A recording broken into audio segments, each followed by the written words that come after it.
Sejam bem-vindos! Hoje falaremos sobre meu autor de ficção científica predileto, Isaac Asimov, e o conceito dele sobre robôs. Então, solta a vinheta!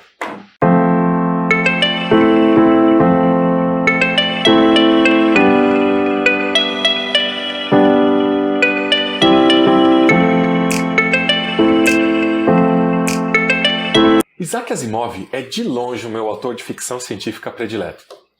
Sim, eu gosto de Arthur C. Clarke, de Philip K. Dick, de William Gibson, de Alexei Dodsworth. Até estou pensando em fazer alguns vídeos sobre eles também. Mas de longe, Asimov é o meu predileto. Principalmente quando a gente está falando sobre robôs. Asimov nasceu em 1920 na Rússia. E aos 3 anos ele foi para os Estados Unidos. Desde pequeno ele é apaixonado por ficção científica. Ele escreveu o primeiro conto dele publicado em 1938, ele tinha 18 anos, e chama Marooned of Vesta, uma história sobre mineradores intergalácticos presos numa nave espacial que foi danificada e lutando pela vida.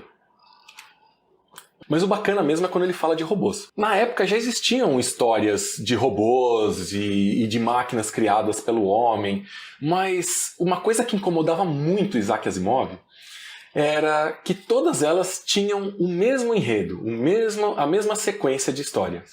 Ou seja, o homem cria uma máquina, um robô que se revolta ou perde o controle por algum motivo, e então ele mata o seu criador, destrói tudo em volta e deixa a mensagem no final: existem coisas que o homem não deve criar.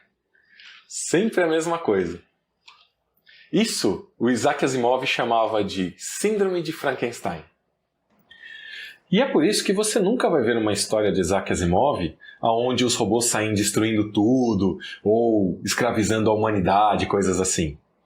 Todas as histórias dele passam em um universo onde todos os robôs têm um cérebro positrônico. E dentro deles tem 3 leis que os tornam inofensivos e obedientes a todo ser humano. Essas são, então, as 3 leis da robótica. A primeira lei é: um robô não pode ferir um ser humano ou, por inação, permitir que um ser humano sofra algum mal. Segunda lei é: um robô deve obedecer às ordens que lhe sejam dadas por humanos, exceto nos casos que tais ordens entrem em conflito com a primeira lei. A terceira é: um robô deve proteger a própria existência, desde que tal proteção não entre em conflito com a segunda ou a primeira lei. Ou seja, se um humano mandar um robô bater em alguém, ele não vai deixar. Ele não vai permitir que o humano faça isso. Se um robô tentar atirar em alguém, ele também não vai permitir. Se para defender a própria vida ele precisa ferir um humano, ele também prefere se destruir ao ferir alguém. Em qualquer uma dessas situações, a não obediência da primeira lei resulta em autodestruição do robô. Parece difícil fazer uma história emocionante com uma limitação dessas. Mas na verdade é exatamente isso que deixa as histórias de Asimov fantásticas. A sua obra-prima foi a trilogia Fundação, onde um cientista criou um método de prever o futuro utilizando fórmulas matemáticas e grandes volumes de dados, onde a humanidade já colonizou a galáxia inteira.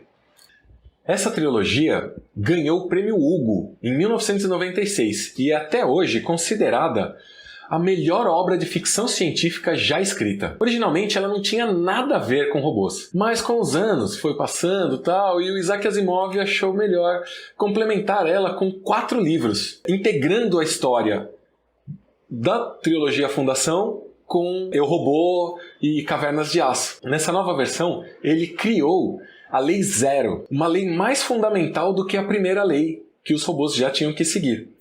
Nessa lei, um robô não pode causar mal à humanidade, ou por inação, permitir que a humanidade sofra algum mal. Isso supera a lei sobre um ser humano. Então ele tem que proteger a humanidade a mais do que qualquer ser humano. Bom, esse é o tipo de trama que você vai ver nos livros do Isaac Asimov, como, por exemplo, Eu, Robô. Mas você vai ver isso só no livro Eu, Robô. Porque no filme, ele representa tudo que o Isaac Asimov detestava numa obra de ficção científica. Robôs destruindo tudo e forçando a humanidade a ficar presa, e porque ele tem outras ideias sobre como proteger os humanos. Outro livro dele que eu recomendo é o Cavernas de Aço. É uma história policial onde um detetive terráqueo precisa trabalhar com um robô sideral para resolver um assassinato. Uma atenção especial nessa palavra sideral, porque ele não é um alienígena. Ele veio de um planeta colonizado por humanos, e os terráqueos têm maior preconceito contra eles e vice-versa. No meu ponto de vista, as pessoas têm o costume de humanizar tudo que vem. Então, quando imaginamos uma inteligência artificial com acesso a todo o conhecimento da humanidade, possibilidade de usar um corpo imortal com força e velocidade sobre-humanas, imaginamos o que um ser humano faria com esses atributos. Dominar o mundo, escravizar os fracos, destruir as ameaças e impor todas as suas vontades. Mas ganância, ambição, medo de ameaças são sentimentos muito nossos. É muito pouco provável que algum robô reproduza alguns desses sentimentos. Na verdade, a gente ia ter que programar cada um desses sentimentos, o que ia dar um trabalhão e não ia servir para nada. Quando eu vejo um artigo ou reportagem falando que RPA e robôs vão tirar todos os empregos e dominar o mundo, o que eu vejo, na verdade, é um monte de gente com medo de um robô de ficção científica que nunca vai existir. Na minha experiência profissional, o que eu vi são situações onde o RPA realiza trabalhos insalubres ou repetitivos que humanos não se sentem bem em fazer e que não agregam valor às suas carreiras. Realmente duvido que alguém se sinta bem fazendo o trabalho de um robô, que é copiar e colar dentro de sistemas internos da empresa.